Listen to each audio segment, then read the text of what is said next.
Bonjour, bienvenue dans cette nouvelle vidéo. Aujourd'hui, je vais vous expliquer comment adapter les distances d'une ligne de mécanisation cheval pour un poney. C'est une question qui m'a été posée sur Facebook par une cavalière qui a eu la gentillesse de s'intéresser à ce que je fais et qui vient de commander mon livre 42 exercices de CSO. Et donc du coup, elle m'a contacté en me disant, ben voilà, moi j'ai une petite jument de 1m44, l'ensemble des lignes que tu proposes sont montées pour les chevaux, comment est-ce que je peux adapter les distances à ma ponette? Alors, tout simplement, ce qu'il faut savoir, c'est que moi, la plupart du temps, dans mes exercices de travail à l'obstacle, mes exercices de mécanisation, mes exercices de ligne, mes exercices même de parcours, j'essaie toujours, mais ça vous le savez déjà, de mettre l'accent, la priorité absolue sur la décontraction du cheval et son contrôle, c'est-à-dire ma capacité à l'avoir calme le plus facilement possible et le plus légèrement possible, en particulier dans mes mains. Donc c'est vrai que l'ensemble de mes lignes, l'ensemble de mes exercices sont montés pour aborder les obstacles, pour monter notre cheval dans un galop plutôt calme, régulier, un peu lent, on va dire un galop qui se situerait entre le galop de travail, dressage et le galop moyen. Donc voilà, si on imagine que en parcours on est plutôt au galop moyen, en barrage au galop allongé, et sur le plat au galop de travail, on peut redescendre jusqu'au galop rassemblé. Moi, j'essaie toujours de travailler mes chevaux dans un galop qui se situerait entre le galop de travail et le galop moyen. Donc du coup, c'est vrai que mes lignes sont toutes montées un tout petit peu court pour obliger mes chevaux à rester calmes, pour inviter mes chevaux à décomposer leur saut, à prendre le temps et pour me permettre, moi, de les monter dans un galop le plus relax possible. Donc ça, c'est la première des choses. Ce qui vous permet, si jamais vous regardez un peu mes exercices que vous avez sur le blog, que vous avez mes bouquins, de vous dire que même avec un poney, globalement, vous n'allez pas les piéger en montant les lignes exactement dans les mêmes distances que je vous propose. Vous allez sans nul doute vous retrouver peut-être dans un galop un peu plus concours, un peu plus piste que ce que moi je vais chercher à faire avec mes chevaux.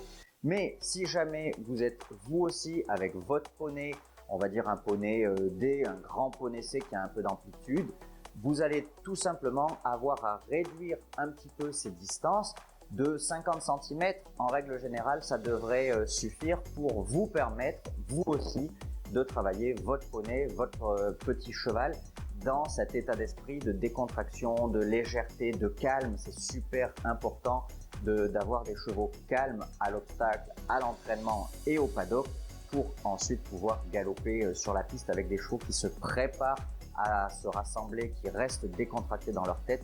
La plupart du temps, on a des soucis parce que les chevaux ou les poneys entendent la cloche.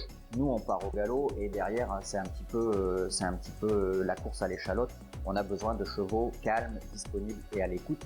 Donc si vous aussi vous souhaitez travailler votre poney dans cet état d'esprit, vous avez juste à réduire de 50 cm les distances que je propose et ça devrait vous permettre de travailler dans la même cohérence, dans la même envie.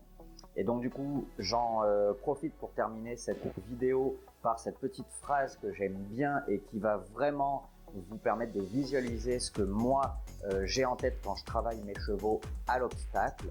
Pour aller vite, il faut aller calme et pour aller calme, il faut aller doucement. Voilà pourquoi je structure mon travail à l'obstacle de cette manière-là. Ça ne m'empêche pas, en fonction des chevaux bien évidemment, mais ça n'empêche pas de me placer, de gagner des épreuves. C'est pas parce qu'on travaille lentement qu'on va lentement en piste. Par contre, il faut aussi être capable, notamment sur le plat, plutôt qu'à l'obstacle à la maison, il faut être capable de développer le galop et de travailler sereinement dans un galop allongé, voire très allongé. Mais c'est vrai que c'est une chose que j'évite de faire à l'obstacle, tout simplement parce que ça met un petit peu les chevaux dans le rouge et que si ça crée de l'excitation, c'est compliqué ensuite de les avoir calmes à l'obstacle, à la maison, au paddock et le plus possible en piste, même si globalement on peut rarement, en tout cas difficilement les avoir aussi relax en piste que à la maison. Mais dites-vous bien que le travail de la maison, c'est le travail de la maison, le paddock, c'est le paddock, et la piste, c'est la piste. Et pour que votre cheval soit bien en piste, il ne faut pas forcément le monter exactement pareil que ce que vous souhaitez à la maison. Donc ça, c'est vraiment très important.